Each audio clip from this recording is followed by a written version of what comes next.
अच्छा, मुझे ये बताएँ क्या पाकिस्तान में रहने वाली माइनॉरिटीज़ सेफ़ हैं?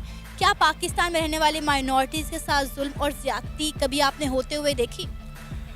जब से मैं लाहौर में हूँ, लाहौर में मैंने ऐसा कुछ सच सच सीन ऐसा कोई देखा नहीं है। लेकिन मैं बेसिकली हूँ बलूचिस्तान से, तो बलूचिस्तान और सिंध ऐसे ऐसे हैं कि जैसे मैं एक बॉर्डर लाइन पे बैठा हूँ बलूचिस्तान और सिंध की। अच्छा। तो वहाँ पे ऐसे बहुत से केसेस आते हैं जब कभी हिंदुओं को छीना जाता है, मतलब चोरी डकारी ये वो, और कभी किडनैपिंग ये वो चीज़ें होती रहती हैं।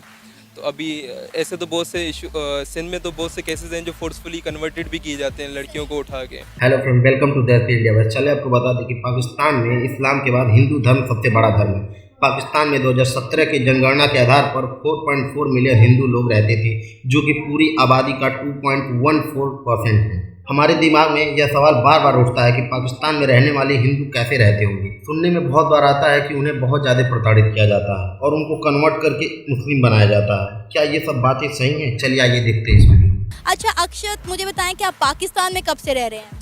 एक्चुअली हम पार्टीशन से ही इधर के हैं। लोग हमसे बहुत पूछते हैं कि आप पाकिस्तान क्यों मूव हुए हैं, इंडिया से आए हो। मतलब अक्सर लोग हमसे ना ये सवाल करते हैं, आप हिंदू हो तो आप पक्का इंडिया से आए हुए होंगे। अच्छा। तो मैं सबको ये क्लियर करना चाहता हूँ कि एक्चुअली आप लोग शायद मोस्टली 90% ऑफ लाहौर की जो आवाम है वो शायद इंडिया से मूव हुई, माइग्रेट हुई होगी। लेकिन हम लोग एक्चुअली पाकिस्तानी है, रग रग में पाकिस्तानी खून है। आप उन्हें कहते नहीं है कि भाई ये सारा हिंदुस्तान ही था, पार्टीशन होगी, आप लोग वहाँ से यहाँ आ गए, हम तो यहीं के थे। लोग नहीं समझते। मैं समझ सकती हूँ कि बहुत सारे लोग ये बात नहीं समझते। अच्छा अक्षत, एक सवाल जो मेरे व्यूअर्स बहुत ज़्यादा मुझसे करते हैं, मैं वो आपसे करना चाहती हूँ। क्या आपको वो तमाम राइट्स मिलते हैं जो एक पाकिस्तानी को मिलते हैं? देखा जाए तो बिल्कुल कोई फ़र्क नहीं है इस चीज़ में कि ऐसा मैं भी इसी जगह पे रहता हूँ, यही आम लोगों के साथ ही घूमता उठता बैठता हूँ, इधर ही पढ़ता हूँ जीसीयू लाहौर में। तो मुझे कभी ऐसा फ़ील नहीं हुआ कि मुझे किसी चीज़ के लिए पीछे किया गया हो। इवन दो कि हमें माइनॉरिटी कोटा दिया जाता है हर जगह पे कि हम माइनॉरिटी से हैं तो हमें एक्स्ट्रा बोनस इस चीज़ का मिल जाता है। अच्छा, कैसा फील होता है जब अपनी ही ज़मीन पर रहते हुए आप माइनॉरिटीज़ में कंसीडर किए जा रहे हैं? इस चीज़ का थोड़ा दुख होता है कि ये भी मुल्क तो हमारा ही है, हम पैदा यहीं पे हुए, इनसे पुराने हम इधर के, और हमसे ही कहा जाता है कि आप माइनॉरिटी के हो। हाँ, थोड़ा इतना तो होता ही है। डेफिनेटली ये चीज़ बहुत हर्टिंग है। मुझे भी सुन के बुरा लगा कि वो लोग जो सदियों से यहाँ पर रह रहे थे उन्हें ही अक़लियत कहा जाता है। अच्छा, मुझे ये बताएं क्या पाकिस्तान में रहने वाली माइनॉरिटीज़ सेफ़ हैं? क्या पाकिस्तान में रहने वाली माइनॉरिटीज़ के साथ ज़ुल्म और ज़्यादती कभी आपने होते हुए देखी? जब से मैं लाहौर में हूँ, लाहौर में मैंने ऐसा कुछ सच सीन ऐसा कोई देखा नहीं है। लेकिन मैं बेसिकली हूँ बलूचिस्तान से, तो बलूचिस्तान और सिंध ऐसे ऐसे हैं कि जैसे मैं एक बॉर्डर लाइन पे बैठा हूँ बलूचिस्तान और सिंध की। अच्छा। तो वहाँ पे ऐसे बहुत से केसेस आते हैं जब कभी हिंदुओं को छीना जाता है, मतलब चोरी डकारी ये वो, और कभी किडनैपिंग ये वो चीज़ें होती रहती हैं। तो अभी ऐसे तो बहुत से इशू सिंध में तो बहुत से केसेस हैं जो फोर्सफुली कन्वर्टेड भी किए जाते हैं लड़कियों को उठा के। पर क्या है कैसे होता है, लेकिन कुछ ऐसे तबके हैं जो फोर्सफुली कन्वर्टेड करवाते हैं और पीछे से मैंने जो सुनता हूँ, क्योंकि मैं सिंध के करीब ही रहता हूँ तो मेरे सिंध में बहुत से कॉन्टेक्ट्स हैं। तो ऐसे सुनने में बहुत आता है कि किसी को उठाया गया तो बाद में उसको ही ब्लैकमेल किया जाता है कि आपने कोर्ट में, क्योंकि केस चला जाता है कोर्ट तक आता है, तो वहाँ उसको ब्लैकमेल किया जाता है कि आपने फैमिली को ये कोर्ट के सामने ये कहना है कि मैं खुद हुई हूँ, वरना आपकी फैमिली को मारा जाएगा। ये वो बहुत से ऐसे केसेस देखे जाते हैं। कोई ऐसा वाक़या बलूचिस्तान या सिंध में जिसने आपको झंझोड़ के रख दिया हो माइनॉरिटीज़ के साथ? अभी कुछ टाइम पहले की बात है, चांद का मेडिकल कॉलेज लारकाना, नम्रता कुमारी, वो सोशल वर्कर थी, उसके साथ भी यही फांसी पे, मतलब आई डोंट नो, मैंने जो सुना है वो ये है कि रेप हुआ उसका, फिर उसको मारा गया, लेकिन एट द एंड बाद में ये बताया कि इसने सुसाइड किया है। तो वी रियली डोंट नो कि इसके पीछे क्या है, मैं ऐसे जजमेंट नहीं कर सकता। लेकिन इसके पीछे जो हमने यही सुना था, इसके प्रोटेस्ट भी बहुत हुआ था कि क्या है, उस टाइम ऐसे लगता था कि जैसे वी आर नॉट सेफ़। और इवन दो कि हम अपनी सिस्टर्स को, हम अपने जो भी पढ़ते हैं, हिंदू गर्ल्स हो गई, बॉयज़ हो गए, even though we were not safe, हम ऐसे फील कर रहे थे। जब इस तरह का कोई इंसिडेंट होता है तो कितना इनसिक्योर और कितना डरा हुआ फील करते हैं आप लोग? बस ऐसा दिल करता है कि हम पाकिस्तान में ही क्यों पैदा हुए। हाँ, इस चीज़ से फिर खौफ आता है बहुत कि मतलब क्या हो रहा है इस माशरे में, कि कैसे हम लोग सरवाइव कर पाएंगे, हम अपनी सिस्टर्स को अब किसी को कैसे पढ़ा पाएंगे बाहर, क्योंकि हमारे वहाँ तो ऐसी फैसिलिटीज़ नहीं है कि हम एजुकेशन किसी को प्रोवाइड कर सकें। इसलिए मैं इधर लाहौर आया। ऐसे ही अगर मैं, अब मेरी सिस्टर है या मेरे वहाँ के कितने भी हिंदू कम्युनिटीज़ के लोग हैं, अगर वो पढ़ना चाहते हो तो उनके ख्वाब इसलिए टूट जाते हैं क्योंकि वहाँ पे कुछ है नहीं, फैसिलिटीज़ नहीं दी जाती, उनको मूव आगे ही माइग्रेट ही करना पड़ता है। तो ओबियसली सारी फैमिली तो माइग्रेट नहीं कर पाती, उनके बिजनेसेस हैं, क्या है क्या कैसे है।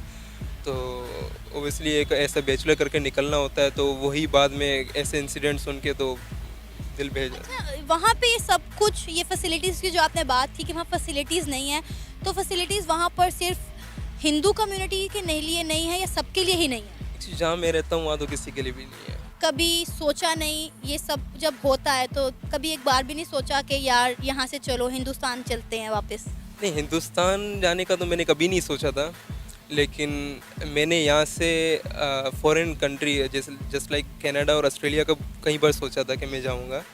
तो एक मैंने कनाडा अप्लाई भी किया था, लेकिन मेरी वीज़ा अनफॉर्चुनेटली रिजेक्ट हो गई थी, तो वरना मैं बैचलर मेरा वहीं पे होना था। सही। यहाँ पे जो आपके इवेंट्स सेलिब्रेट किए जाते हैं, क्योंकि यहाँ पे सोशल मीडिया पे, मेन स्ट्रीम मीडिया पे बहुत ज़्यादा हाईलाइट किया जाता है कि पाकिस्तान में रहने वाली माइनॉरिटीज़ बड़े मजहबी जोशो खरोश के साथ जो है अपने त्यौहार मना रहे हैं, दिवाली सेलिब्रेट कर रहे हैं, होली मना रहे हैं, नवरात्रि सेलिब्रेट की जा रही है। मैंने भी बहुत सारी ऐसी चीज़ें जो हैं वो कवर की हैं, पार्टिसिपेट भी किया है। तो क्या वो आप लोग उसी तरह से सेलिब्रेट करते हैं जिस तरह पार्टीशन से पहले थी? ऐसा तो नहीं कह सकते जैसे पार्टीशन से पहले थी, क्योंकि पार्टीशन से पहले जैसे आप अभी इंडिया की देखो तो वहाँ पे जिस तरह मनाया जाता है, वहाँ पे हम इस तरह तो नहीं मनाते, लेकिन हमें गवर्नमेंट अपनी तरफ से 100% देती है। इस चीज़ का मैं बहुत थैंकफुल हूँ गवर्नमेंट का, कि वो हमें किसी चीज़ के लिए रोकती नहीं है। हमें इवन दो लास्ट टाइम मैंने जो होली मनाई है लाहौर में ही, वो हमने गवर्नर हाउस में मनाई थी। उन्होंने हमें इनवाइट किया था, बल्कि कुछ चैरिटी ऑर्गेनाइजेशंस ने मिल के।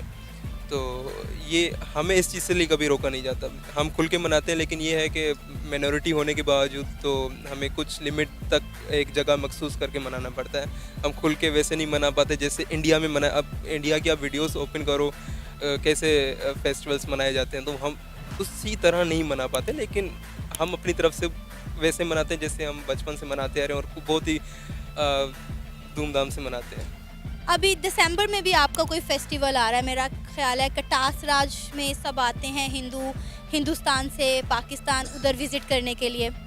हाँ, कटास राज में आते हैं इंडिया से एक जत्था आता है, लेकिन अनफॉर्चुनेटली पाकिस्तानी हिंदुओं को वहाँ पे नहीं छोड़ा जाता उस टाइम में, क्योंकि वहाँ पे जब आते हैं तो वो सिक्योरिटी रीजंस बता के पाकिस्तानी हिंदुओं को ही यहाँ वहाँ पे अलाउ नहीं किया जाता। लेकिन उसके बाद आना जाना होता रहता है, लोग आते जाते हैं, लेकिन ऐसी फैसिलिटीज़ वहाँ पे पता नहीं क्यों प्रोवाइड नहीं की जाती। यही सेम चीज़ अगर आप देखा जाए तो नानकाना साहिब में भी मेला आता है, तो वहाँ पे सारी फैसिलिटीज़ दी जाती हैं, लेकिन कटास राज में क्यों नहीं दी जाती, ये क्वेश्चन मार्क है, ये मुझे भी नहीं पता। मज़हब की वजह से बहुत सारे फसादात होते हैं, बहुत सारे इंडिया में भी देखने को मिलते हैं, पाकिस्तान में भी देखने को मिलते हैं, मतलब ऑल ओवर द वर्ल्ड हमें ये चीज़ देखने को मिलती है। तो ये मजहबी इख्तलाफात आपको क्या लगता है किस तरह ख़त्म किए जा सकते हैं कि हम इंसानियत की बुनियाद पर जज किए जाएं, ना कि मज़हब की बुनियाद पर कि आप हिंदू हैं मैं मुसलमान हूँ?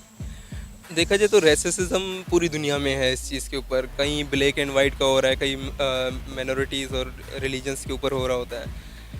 इसको टैकल डाउन कैसे किया जाए, ये तो इंसानियत के ऊपर है कि आपको आपका मज़हब क्या सिखा रहा है। आपको एक्चुअली मैंने जितना इस्लाम पढ़ा है, मैं बचपन से पाकिस्तान में रह रहा हूँ, तो मैंने भी इस्लाम को बहुत स्टडी किया है, तो वो भी एक इंसानियत सिखा रहा होता है। वो भी आपको ये सिखा रहा है कि अगले इंसान की भी इज़्ज़त करो, खुद भी इज़्ज़त, ताकि आपके अमाल आपके दिखाते हैं कि आप कैसे हो और आपका मज़हब कैसा है। तो एक्चुअली सेम चीज़ हमारे मज़हब में भी यही है। हमारे मज़हब को शायद आजकल बहुत ही एक अलग नज़रिए से देखा जाता है, लेकिन इट्स नॉट लाइक दैट जैसे आप समझते हैं। तो एक ये साइकोलॉजी है पीछे, खैर, तो इसको बस इंसानी वे से देखा जाए कि हर इंसान इंसान है, किसी को मज़हब के लिहाज से ना देखा जाए कि वो हिंदू है वो मुसलमान है। तो अगर ये देखा जाए कि ये भी अगला इंसान है और मैं भी इंसान हूँ, उसको कोई दो सींग नहीं है, तो वी आर सेम। वो इंडियन जिस वक्त आपको देख रहे हैं, आप उन्हें क्या पैगाम देना चाहेंगे जिनके दिमागों में ये सोच नक्श हो चुकी है कि पाकिस्तान में रहने वाली माइनॉरिटीज़ सेफ़ नहीं है, उनको उनके राइट्स नहीं दिए जाते, उनको आज़ादी हासिल नहीं है। हालाँकि नो डाउट हम भी यहाँ पे एक फूड स्ट्रीट में बैठे हुए आपस में बातचीत कर रहे हैं। मैं बताऊं आपको तो मैंने ना 2019 में पता नहीं 2017 में एक कोरा पे किसी का सवाल था इंडिया से, क्या पाकिस्तानी हिंदू पाकिस्तान में रहने पे फ़ख्र फील करते हैं या नहीं। मैंने उसका रिप्लाई दिया था कि शायद आप लोग इतना खुश नहीं होंगे इंडिया से जितना हम पाकिस्तान से खुश हैं, क्योंकि ये हमारी मदरलैंड है, तो हम इसको इतना प्यार करते हैं जितना शायद आप इंडिया से भी ना करते हो, भाइयों और बहनों वहाँ के जो भी हो। तो मैं आपको ये पैगाम देना चाहता हूँ कि हम बहुत खुश हैं यहाँ पे। ये नहीं है कि हमारे ऊपर टोटल जुल्म हो रहा है या कुछ भी जुल्म, कुछ ऐसा वैसा कोई सीन नहीं है। ऐसी वैसी जगह हर जगह पे हो रहा होता है, कभी चीन मार, कभी ये आपके इंडिया में भी हो रहा है, हमारे पाकिस्तान में भी होता रहता है। ये तो आम मुसलमानों के साथ भी यहाँ पे होता है। तो हम जो आप समझते हैं कि हम खुश नहीं हैं, तो एक छोटा सा पैगाम ये है कि हम बहुत खुश हैं इस चीज़ पे, हम फ़ख्र करते हैं कि हम पाकिस्तानी हैं। और मेरा ही तो हमेशा से ये ख्वाब रहा है कि मैं कुछ ना कुछ पाकिस्तान के लिए कंट्रीब्यूट करूं। इवन दो अभी मैं एक स्टार्टअप शुरू करने वाला हूं, तो स्टार्टअप का भी मेरा भी एक जो आगे की 20 साल आगे की सोच के जो मैं काम कर रहा हूं ना, तो यही है कि मैं पाकिस्तान की इकोनॉमी में क्या कंट्रीब्यूट कर सकता हूं, मैं पाकिस्तान को किस लेवल पे ले जा सकता हूं, अपने छोटे से स्टार्टअप को कितना बड़ा कर सकता हूं एक पाकिस्तान के लिए। तो हमेशा से मेरी सोच भी यही रहती है कि मैं पाकिस्तान के लिए कुछ करूं, ना कि मैं इंडिया के लिए। तो हम पाकिस्तानी हैं तो हम पाकिस्तानी सोच रखते हैं और पाकिस्तान के लिए सोचते हैं।